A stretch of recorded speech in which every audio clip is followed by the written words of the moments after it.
पहाड़ी गढ़वाल के पहाड़ी क्षेत्रों में वन्य जीवों का आतंक लगातार बढ़ता जा रहा है। पहाड़ी क्षेत्रों के साथ साथ कोटद्वार में भी वन्य जीवों की आवाजाही बढ़ती हुई दिखाई दे रही है। कोटद्वार और रामड़ी घाट क्षेत्र में जंगली हाथियों और बाघों की बढ़ती गतिविधियों ने लोगों की चिंता बढ़ा दी है। आबादी वाले क्षेत्रों में जंगली जानवरों की लगातार बढ़ती आवाजाही के कारण लोगों में डर का माहौल बना हुआ है।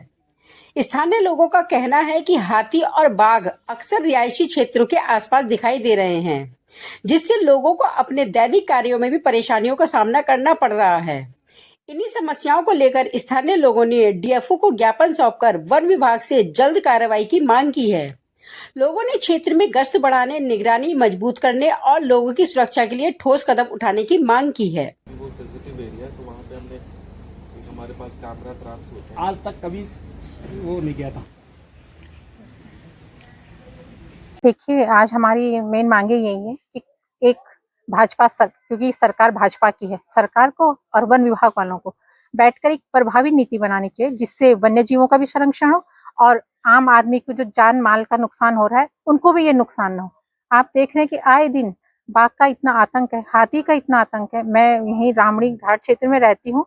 दिन दोपहरी में वहाँ पे हाथी आ जाता है तो लोग बहुत दहशत के साए में जी रहे हैं वहाँ पे। और आपने देखा यमकेश्वर में देवराना गांव में अभी घटना हुई, हाल ही में 3 लोगों पर हमला हुआ है। रिखड़ी खाल में अभी आपने सुना। और दूर की बात तो छोड़े, कोटद्वार शहर में ही बाघ आए दिन घूम रहा है।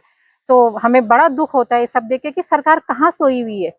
सरकार को खाली अपना विज्ञापन चाहिए, विज्ञापनों में प्रचार हो रहा है, लेकिन जो जनता परेशान है वो सरकार को दिखाई नहीं दे रहा है। वन विभाग वाले, हम कितनी बार, हमने आज की बात नहीं, हम बहुत बार यहाँ पे ज्ञापन दे चुके हैं अपने जनता के साथ आके। यहाँ पे हमने बहुत बार ज्ञापन दिए, लेकिन क्या करते हैं वन विभाग वाले भी, नाम के लिए पिंजरा लगा देंगे, फिर उसके बाद 2-3 दिन बाद फिर भूल जाएंगे। लेकिन हम चाहते हैं कि ऐसी कुछ प्रभावी रणनीति बने कि जिससे जानवरों की भी सुरक्षा हो और हमारे जो आम इंसान, हमारी जो जनता है उनकी भी सुरक्षा हो, और हमारे जो किसान भाई खेती नहीं कर पा रहे हैं।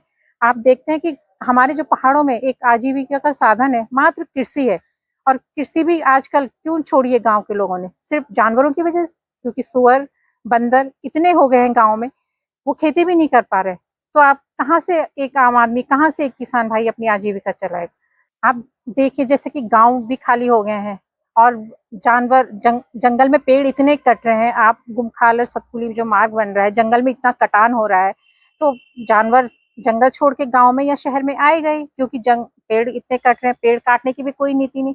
आप एक छोटी सी बात लीजिए, आप अगर हमारे गांव का कोई आदमी किसी नदी के किनारे या किसी जंगल में अपना घर बनाता है या रेस्टोरेंट बना रहा है, तो उसके लिए उसको परमिशन नहीं मिलती। और जो बड़े बड़े होटल, आपने देखा होटल हयात, इनको कैसे परमिशन वन विभाग वाले दे देते हैं।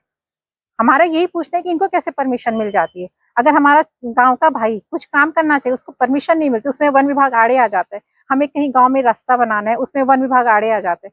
लेकिन जब बड़े लोग अपना कुछ काम खोलते हैं, होटल खोलते हैं, तो तब प्रशासन सोया रहता है, तब कहाँ से उनको परमिशन मिलती है। तो यही कारण है कि जंगल खत्म हो रहे तो जानवर आए गए शहरों के अंदर।